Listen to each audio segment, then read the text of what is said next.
South Australia and Victoria have imposed a hard border with New South Wales as the states seek to stop the creeping spread of COVID-19. The restriction effectively blocking New South Wales residents from entering. Meanwhile, Jonathan Lee reports South Australia says it's also watching Victoria's outbreak very closely. The sober face of a gloomy premier, ending the year in much the way it's been endured, acting, he says, on health advice. That would suggest that we need to strengthen our border restrictions with New South Wales. Closing residents out to stop the virus getting in. Only South Australians returning, people relocating permanently or essential workers will be exempt from this arrangement. Those living within 100 kilometres in the towns of Broken Hill and Wentworth will also be free to move between the two states. As for Victorians, at this stage, we're not considering any further changes with our borders for Victoria. Queensland making clear those from Greater Sydney aren't welcome. We've turned around 375 vehicles containing 840 people, and again, the majority of those people have come directly from COVID-19 hotspot of Greater Sydney.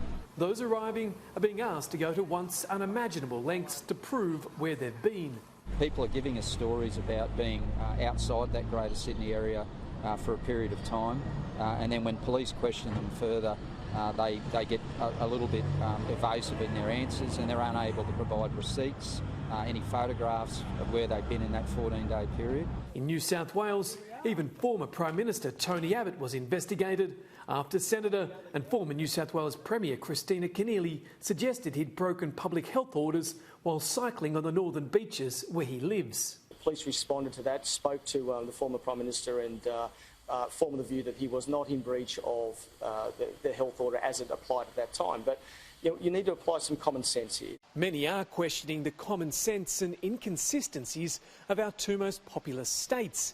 Fearful of another outbreak, Victoria has now mandated masks, while in New South Wales it's still deemed safe to attend the cricket without a face covering, in a state trying to squeeze the most out of the holidays. Our approach in New South Wales is cautious and we believe proportionate to the risk that's there. Gladys Berejiklian avoiding criticising the hyper-protective response of other premiers who fear she isn't going hard enough. So every decision we take, we think about the consequence on our citizens and what it means for them. With the new year here, 2021 might be on everyone's lips, but those lips just happen to be hidden behind the masks on their faces. Jonathan Lee, Sky News, Canberra.